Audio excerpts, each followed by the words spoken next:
Hey there everybody, Matt Carter here. And Jessica Carter from CARTERMATT.com. This video is our reaction to The Voice Season 18, Episode 1. The Nick Jonas era is now upon us.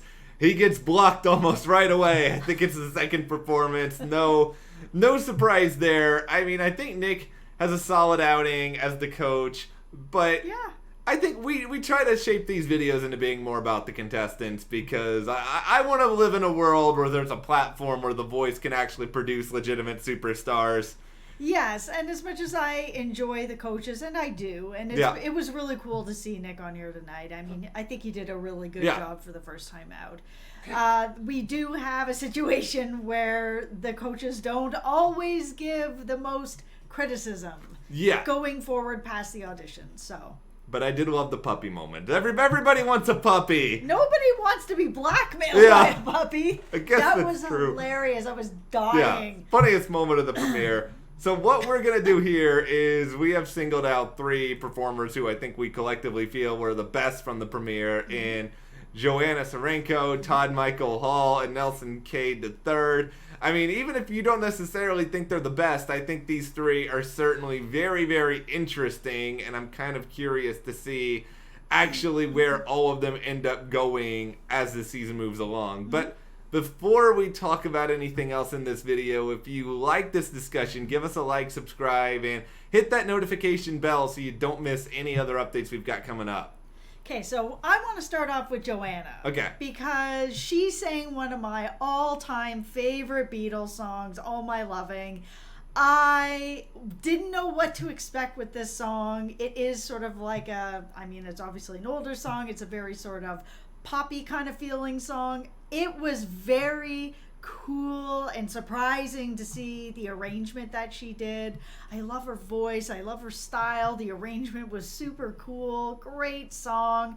She was the top of the night for me. I really can't wait to see what she does next. And I hope she continues to pick sort of songs of this era. I mean, I love this era, so. I think there's one thing that bodes really, really well for Joanna. She got the final performance spot on the first episode. For The Voice in particular, that's almost always like a golden ticket to making it onto the live shows. I think Joanna's going to be fine. And yeah, it actually took me a couple of minutes to recognize the song she was doing, and that's no slight to the Beatles. I love this song. It was so different though that it was sort of like, I know this, but I can't place it. What is it? It drove me crazy until I just typed up the lyrics and I was like, oh. And that's because, of my blindness, I didn't see, because they put the titles on the screen of what people are doing, and I just missed it when the chyron was there. But I figured it out, and I think she's very artistic. I have lamented before in these videos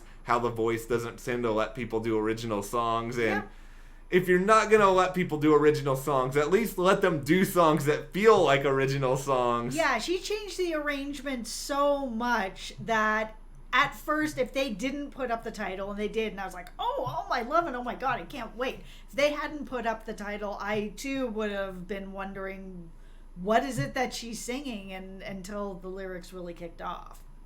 Hats off here to Nick Jonas, who he put up a good fight. Yep. He did what he could. I mean, granted, this is not an upset like a country singer going with a non-country coach or anything. Yeah. I mean, but still, I'm interested to kind of see how that pairing worked out. I saw the Jonas Brothers on Songland this summer, and of the 3, Nick was like by far the most like locked in. He was just like a wizard. This guy knows everything about music, despite being fairly young. Yeah, I mean, he has been in the business since he was a kid, and now he's an adult. I mean, I think that actually gives him a bit of an advantage on the show. He is someone who, since very, very, very young, has been doing this, so he has seen sort of all these different aspects from different ages of the industry.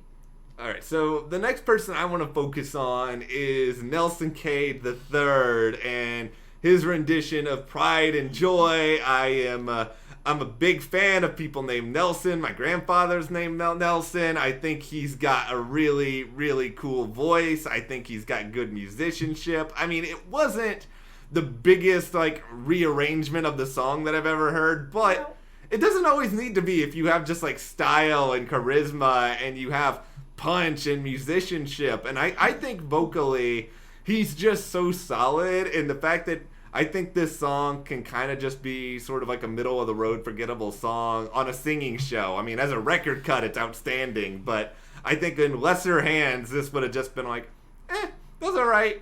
But yeah. I really like Pride and Joy. I think it's a pretty good song. So for me, it's sort of, again, in that era of music that I really like. That's sort of like, I live in the like 50s and 60s and kind of 70s and all that kind of blues and bluegrass. And that's a lot of where I really love stuff like that. So hearing this song was great. His voice was so good. It was so good. It was so magnetic. I could listen to it perform for a really, really long period of time. Yeah. I think he did his absolute best. I mean, it's very clear how much John Legend wanted Nelson from the moment that he decided to just completely screw over Nick Jonas.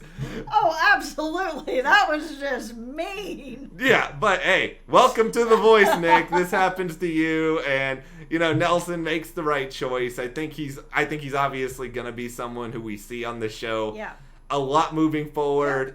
And I just think in general, he's going to come up with kind of interesting arrangements, even if this one is a little bit more straightforward. And the fact that he has already performed with Stevie Wonder, he's already got something that, occasionally on The Voice, the coaches, I feel like it's contractually obligated where they have to go and perform with one of the contestants at least once each in the blind auditions. Right. He's already got something better than like any of them. There's no slight against any of these coaches, but Stevie Wonder, I mean, come on. He is like such a legend. I know, no kidding. I love Nelson though. I hope he lasts a while.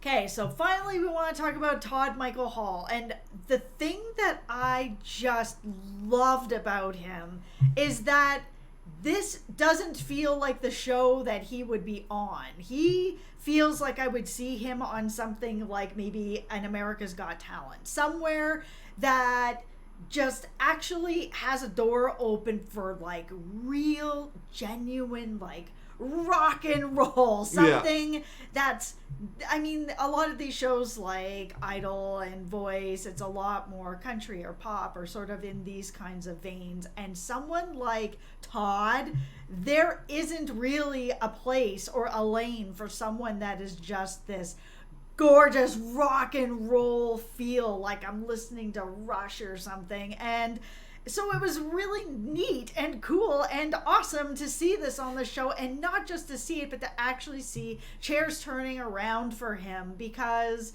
he's going to stand out just to the fact that he's doing rock and roll. His voice is crazy good. And I mean, he's going to be then standing out in a sea of pop and country this season.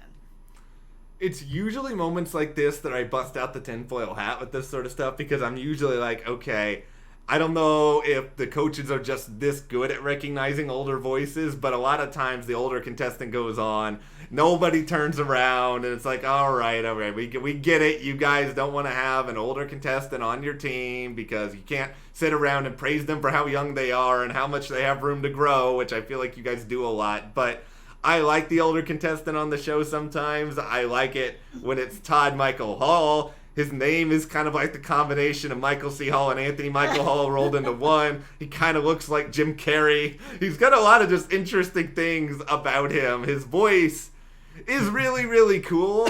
Like, it's probably very, very specialized. I can already picture him singing I Want to Know What Love Is right now. Oh, for sure.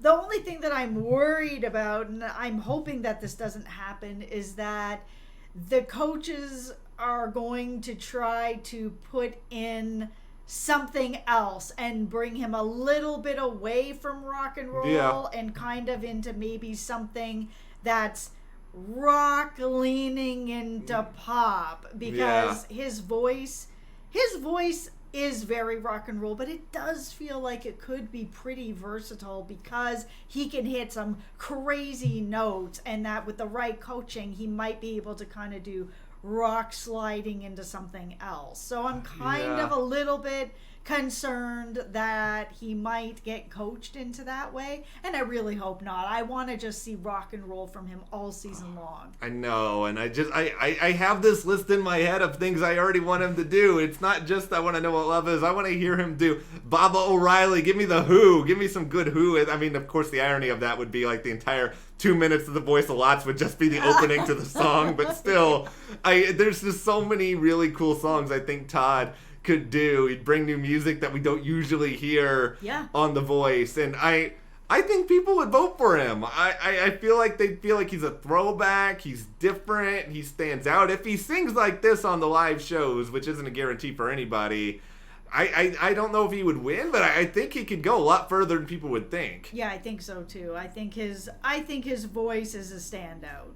Okay, so for us, I think we're pretty much in agreement overall that Joanna, Todd, and Nelson were our three most interesting from the premiere.